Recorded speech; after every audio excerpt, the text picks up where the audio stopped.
Ladies and gentlemen of YouTube, I am Zombie Cartman, and this is the fastest XP farm in Minecraft Bedrock Edition.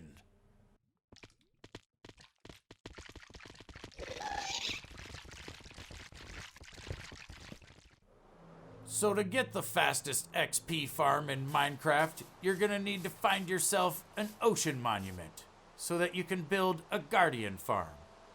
Preferably near an island so that you can set up a small base of operations. Once you have found your ocean monument, you're gonna need to go in there and take out the 3 elder guardians that are gonna give you mining fatigue and just mess up the farm, and they are not necessary. Now, once you've taken out the elder guardians, you're gonna need to place 4 pillars outside of the ocean monument, one at each one of the corners of the ocean monument. And when I say the corner, you're going to need to be just outside the corner block of the monument itself, as you can see by the placing of that block. Once you've got all 4 pillars built, you're going to need to connect those pillars with whatever blocks you're using for the build. We chose glass for pretty much the entire build because mobs don't spawn on glass, which means we won't have to use torches to light up the build, and it just looks better. Once you've got all 4 pillars connected, you're going to need to go 4 blocks deep into the water and connect those 4 layers all the way around to the 4 pillars as well.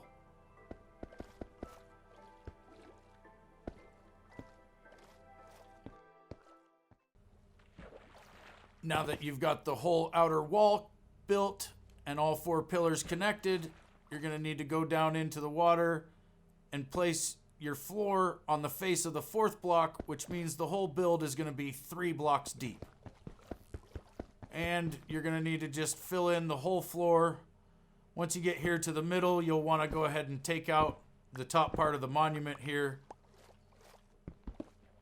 as these blocks will be in the way. I went ahead and took the pillars down to the top face here so it would just look even.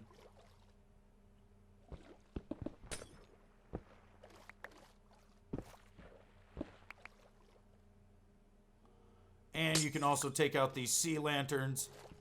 You'll want to keep all the sea lanterns and the sponges that you find in the monument. And no matter what method you use to get these blocks placed in the floor, you're going to need to get it done. And it is a lot of blocks. So be sure to have a lot of whatever kind of blocks you're going to be using. Not really sure how many it is, but it was a lot.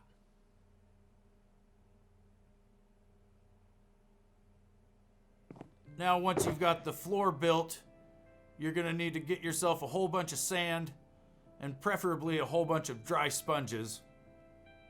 If you don't have any dry sponges, you can just use sand, but the sponges will make this next step go a lot faster. So you'll want to build a bunch of sand walls 4 blocks away from the outer wall and just set them 4 blocks apart so you got 4 blocks of space between each sand wall. And then you can place your dry sponges in here like so. And if you space them out well enough, you'll be able to soak up most of this water with only using like 10 or 11 sponges per run. If you don't have dry sponges, you're going to have to use just sand, which means you're going to need at least 3 or 4 stacks of sand. And then you would have to do consecutive walls next to each other, and as you would block out the water sources, you'd be able to pull up one of the walls of sand and then place it next to the other one.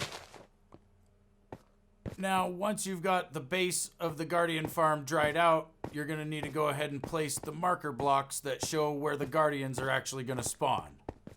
And you're going to need to base that off of the northwest corner, which we've marked with this stack of sea lanterns. And our marker block is a sea lantern as well, which will be placed 3 blocks in both directions from the northwest corner. This is a diagram of the spacing that you need for the marker blocks. As you can see, coming off the northwest corner, you need 10, then 15, 15, and then 9 more spaces. So right here, I'm going to count exactly 10 blocks. And on the 11th block, I'm going to place a marker block, leaving exactly 10 blocks between each marker block. Then I'm going to come over here to the corner and I'm going to drop down 10 blocks to the south. And on the 11th block, I'll place a marker block there. And I can just line these up here like so. Then back up here on the north wall, I'm going to need to go 15 blocks out. Technically 16, but there will be 15 blocks of space, so we got to count it out here.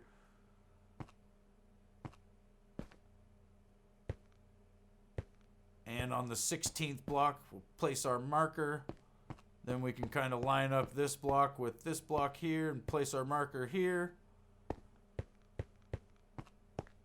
Then we're going to need to go another 16 blocks. So we'll count out 15, and then on the 16th block, we're going to place another marker block.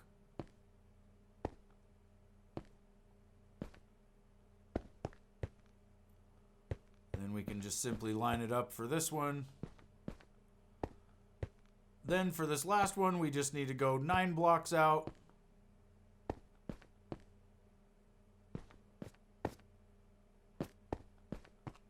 Which the corners are all going to be the same. They're going to be 3 and 3 from the corner block. Now back over here at the west wall, we'll go ahead and drop down 15 blocks this way and place a marker on the 16th block.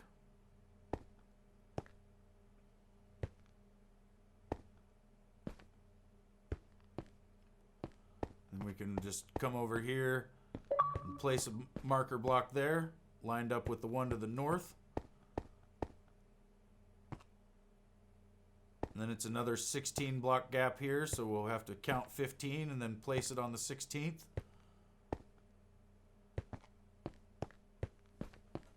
And then we just line this one up like so. And then back here in this corner, it's another 9 block gap. Placing the marker block in the corner there, 3 and 3 from the corner. Which means we can just line this one up. Now the whole rest of the marker blocks can be placed just by lining up with what's already there. And if you don't know how to figure out what north is, the sun rises in the east and sets in the west. So when you see the sun about to drop down and it's about to turn night, you know that that direction is the west. And so if you were to turn 90 degrees to your right, that's north.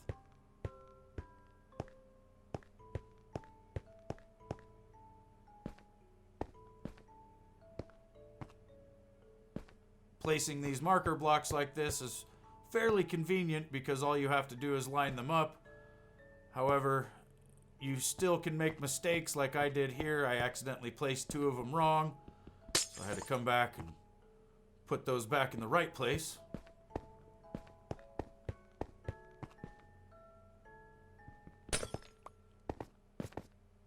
And there's just a few more marker blocks to go out here in the middle. And then we'll have all 25 marker blocks set.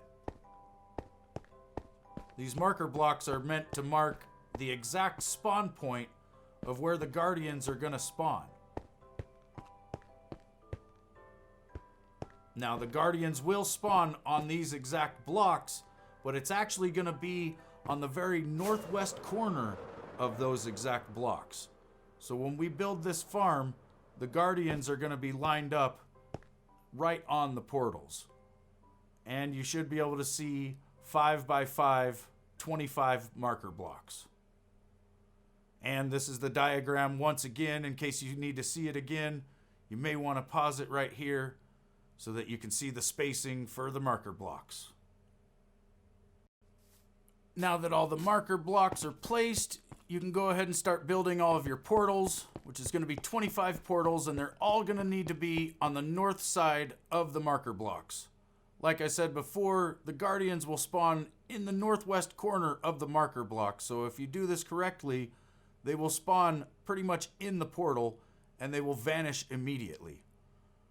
So you'll need to build your portal off the marker block just like this. And go ahead and knock out the glass in the floor.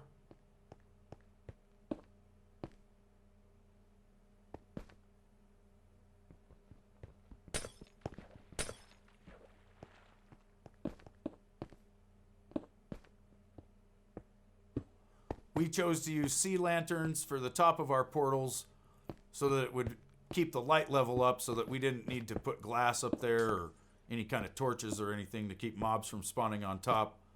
We have so many sea lanterns because we actually have another Guardian farm in this world.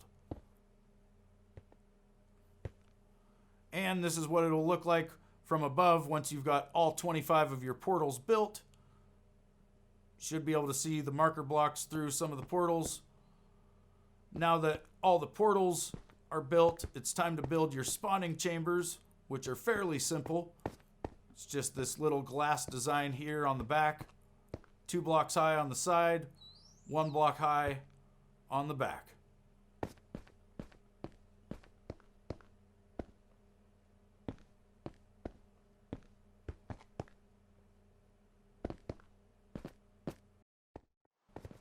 Now that you have all the spawning chambers built, you can go ahead and light all the portals. When you light the portals, be sure to ignite the obsidian blocks that are in the floor. Do not ignite the ones in the side wall because that can make the Guardians take damage, which can affect the rates of the farm.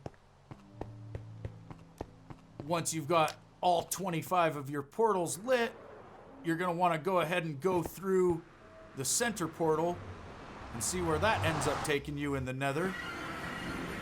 Luckily for us, we ended up on the side of a nether fortress here, which will be very convenient for building this side of the farm. Now, whether you come into an open area or a nether fortress or just stuck in the nether rack, be sure that you've got at least 30 to 40 blocks of drop space so that you can drop the Guardians appropriately. Once you've got that done, you need to go back to the overworld side and go ahead and remove all of your marker blocks.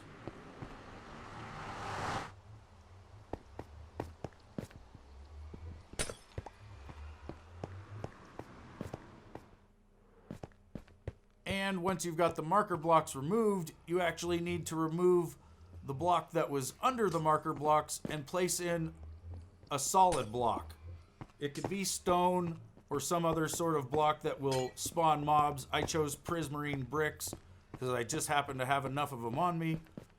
But yeah, it needs to be some sort of block that can spawn mobs. And once you've done all that, you're going to need to go ahead and place the water in the back end of the spawning chambers here. You can use blocks of ice like you see here and just break them. Or you can use buckets of water if you don't have blocks of ice.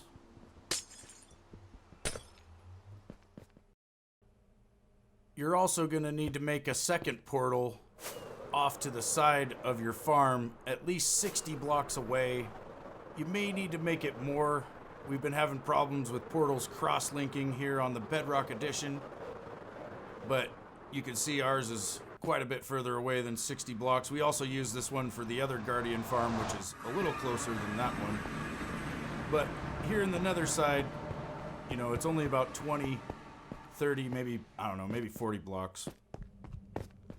But it's not that far of a distance to run, but like I said, you're going to want to make that extra portal just so you can go to and from the Guardian farm without having to go through the portals that are actually on the Guardian farm, because then you end up in the drop chute. And you don't want to end up there. Now that all the spawning chambers are full of water and all the portals are lit, you're going to want to build yourself a little spawning platform about 30 blocks above the actual farm itself and out in the center of the farm so that you can stand on it and actually spawn the Guardians. This is what it looks like from our little observation post. You can see the little spawning platform out there in the center. And now that we have it all built out here on the overworld, we decided we'd give it a little test run and see if the guardians are actually spawning. They can be rather difficult to see spawning because they will spawn and disappear so fast, but if you look closely, you'll actually see little red flashes of light, basically, as they spawn in and disappear. Once this thing is fully built and operational, you are not going to want to run it for more than 1 minute at a time. If you do run it for more than 1 minute at a time without actually killing the guardians, you could crash your world. Now, over here on the nether side, you're just going to need to build your portal right next to a 1x2 block drop. So it's going to be the portal with a closed back, and then right in front of it, you're going to have basically just a 1x2 opening. Now, the drop's going to need to be 18 blocks from the portal to the top of the hoppers that you're going to drop the guardians to. And then you're going to need to place some signs down in the drop chute exactly 6 blocks down from the portal. And then you're going to need to place 2 buckets of lava 2 blocks down from the portal so that you've got a 3-block tall lava blade for the guardians to fall down through.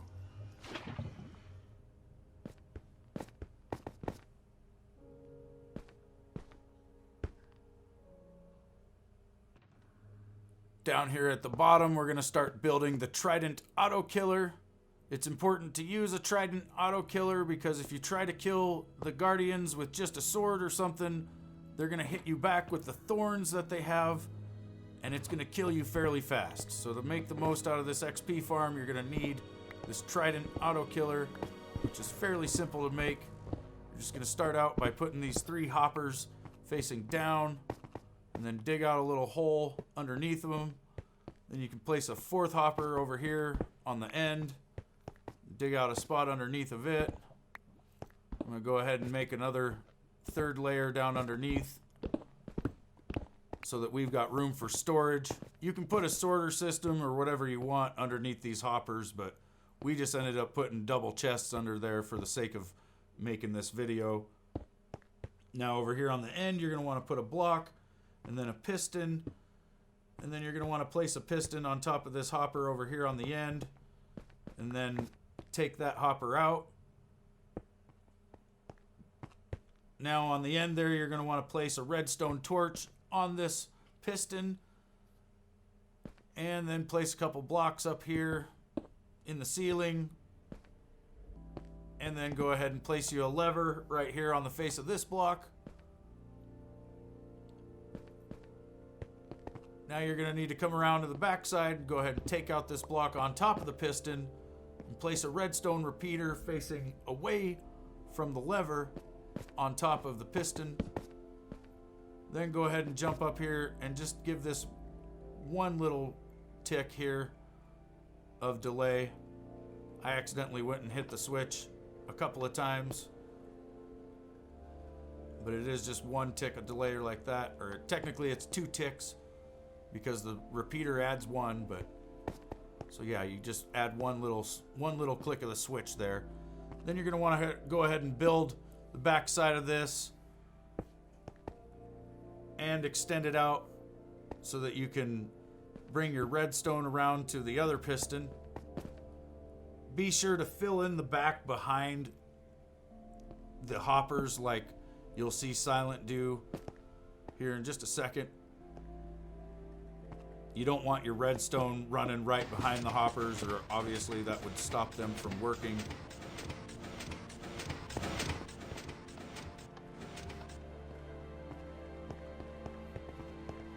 And we put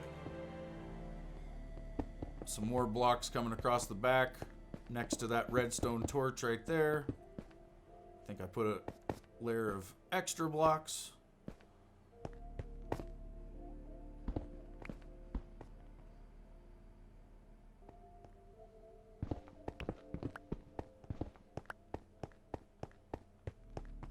Just test it real quick, flip the switch. That's got both pistons running back and forth, which is exactly what we want to see.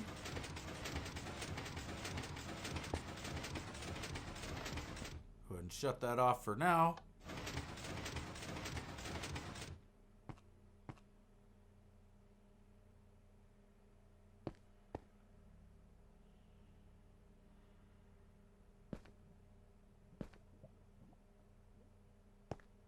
Now we realize here that we've actually made a mistake because there's supposed to be 3 blocks of gap between each piston. And I do apologize for this part that you guys will have to redo real quick, but you're just going to have to pull this piston off and then go ahead and place it on the top of this block off to the side, just like on the other side. Again, I apologize, you guys. I did not get any footage of us doing this the right way, so we kind of had a little mistake thrown in there. Little blooper reel for you.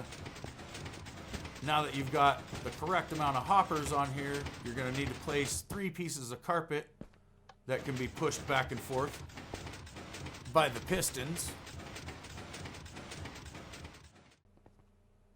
Now that you've got your carpet in place, you're going to need to go ahead and put at least 9 tridents into the system, just like you see here. You're going to want to aim exactly where I do, just over the top edge of the carpet pieces, and just kind of stick these tridents in here like so.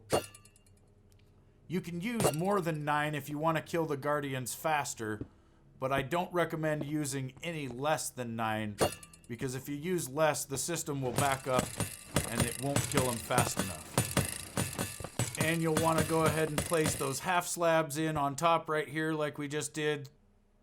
That keeps you from walking forward and taking the tridents out of the system.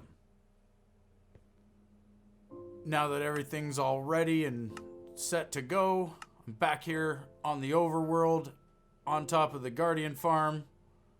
And I went ahead and turned the game to hard, and you can see the flashes of light. You can tell that the Guardians are spawning really fast. And like I said before, if you're going to work this farm, be sure to not spend more than 1 minute at a time out here if nobody's in there killing the Guardians, because it will crash the world. Now, let's go ahead and test this thing and see how fast we can get 30 levels of XP. We do have Silent out there on the overworld, so technically we've got 2 players running this, so this isn't a solo test necessarily, but we do have a copy of this farm on the Jewel realm that we've done solo, and we've been able to get 0 to 30 levels in about 1 minute and 20 seconds doing it that way.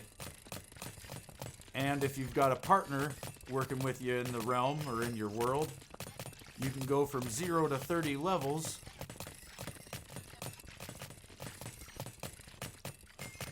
in about 36 seconds, which I believe is by far the fastest XP farm in all of Minecraft right now. I've seen some farms out there being advertised as fast, and they're averaging 0 to 30 levels in about 4 minutes. So for the sake of argument, I decided I would go ahead and record for 5 minutes here and see how many levels I could get in that 5 minutes.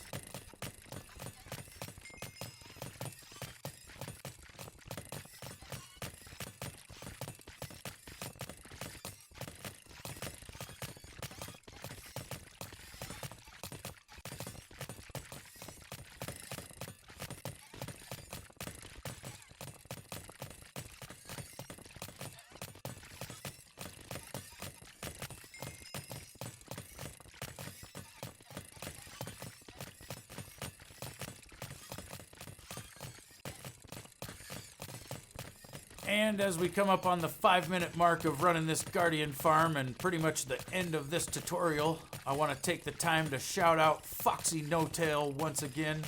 He is the YouTube content creator that actually came up with the original design for this Guardian farm.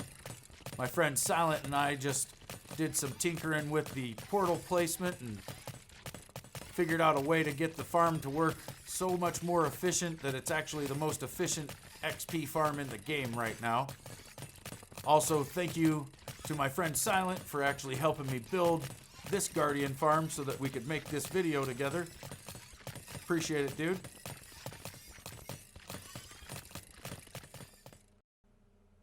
Like always, I hope you found this helpful and informative, and thanks for watching.